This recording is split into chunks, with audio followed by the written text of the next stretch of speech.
Hello, my name is Daniel Soto, and I'm with Challenge 2016, and this is our third math video for Calc 2000. Okay, for this video, we are going to find the volume of a donut by revolving a disk of radius r centered at the point capital R 0 about the y-axis. What that basically means is that we're going to rotate a circle and a disk, because it's going to be a circle is the exact same thing as a disk, which is only in 2 dimensions, and it's a disk with a radius of r, little r, and its distance from the y-axis is capital R, and we have to let 0 be less than little r, which is less than capital R. Okay, to do this, we're going to need the shell method, which is right over here, and it's that integral from a to b of 2 pi x f of x dx, where the x is equal to the length, and f of x is equal to the height, and d of x is equal to the separation, and it's infinitesimally small. And so we're going to need the equation also of a circle that is a distance of r away from the point. So we're going to go with x minus r, because it's to the right, x minus r squared plus y squared equals little r squared, because little r is the radius in this case.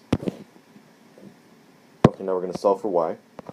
So we get y squared is equal to r squared, little r squared, minus x minus big R squared. Okay, and then we take the root of this, and because we're going to take the root, in order to have, if we take the root, we're essentially just going to have the top part, the top portion, and so that we get the whole volume, we're going to multiply it by 2 in our integral. So y equals plus or minus, well, plus or minus, but we're going to go with a plus here, so r squared minus x minus r squared.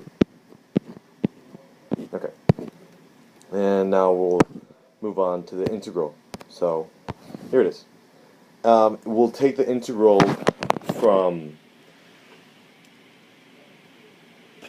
big R minus little r to big R plus a little r, because that is basically finding this portion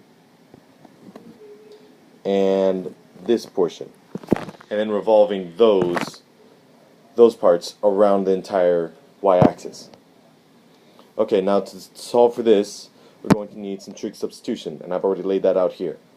So we have that sine theta is equal to x minus big R over r, and so we then plug in that value. We then find the x value alone, take the derivative so that we can now plug in for dx, and substitute in d theta, and then we plug in r times cosine theta is equal to the root of r squared minus x minus r squared. And so when we plug that in, oh, notice how I already multiplied by the 2 here? So it's going to, instead of just being 2 pi in the circumference, it's going to be 4 pi, because we're going to be taking the 2 pi and multiplying it by 2. So I then reversed it right here so that you can see it better. So we have 2 pi integral of big R minus little r to big R plus r. And I'm just going to call that the first outer radius to the later outer radius from now on. And that is of r sine theta plus big R times r cosine theta times r cosine theta d theta. Okay, now I just distributed out the values. So here you'll see the distributed value, and that's better. The distributed value, and then to solve this, you're going to have to break it up into 2 separate integrals. So it's the same thing, and now I'm pulling out some constants. So you now have 4 pi little r cubed, because r is just a constant in this case, and so it's the integral from the first outer radius to the later outer radius of sine theta cosine squared theta plus, in another integral, 4 pi times big R times little r squared of the integral from outer radius to the second outer radius of cosine squared theta d theta. And so you're going to need some u substitution in order to solve the first integral, and I've laid that out here. So you'll plug in u is equal to cosine theta, because whenever you have sine theta times cosine squared times the cosine theta raised to a certain power, and the sine theta is also raised to a certain power, if they're both even, then you would have to do, so working around with 1 minus cosine 2 theta over 2 times 1 plus cosine 2 theta over 2. But that's if they're both even, and this is odd in this case, so we just set the u value equal to the, larger value, because then we'll end up with a u squared and then times the derivative of the cosine, which is sine, and so we'll have the sine theta cancel out as well. Okay, now on to the next one. Oh, and notice how I distributed out that I took that cosine squared theta, because in this case it's actually cosine squared theta times sine theta to the 0, so they're both even. And so now you have 1 plus cosine 2 theta over 2, and the 2 cancels out with 2 pi in the beginning, with the 4 pi, so now you have 2 pi instead.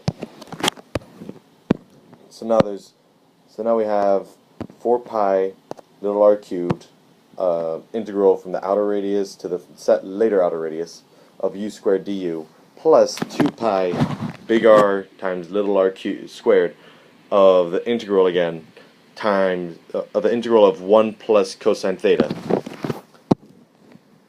Okay, and now we're going to distribute it. We're going to take the integral now, the antiderivative.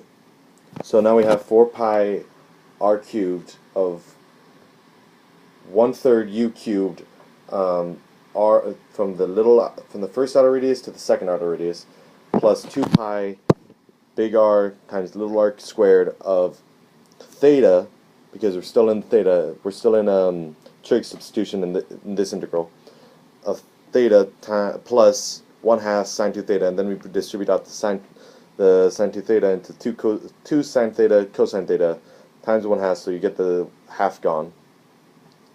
And that is again from the first outer radius to the second outer radius. Oh, that should, instead of first outer radius, I'm going to say inner radius. And so now we'll change that u, the u into a trig again. So now we have 1/3 cosine cubed theta. Okay, now we'll plug into the original values. So we have, remember how we set certain values for these things? So that sine theta would be equal to x minus big R over R.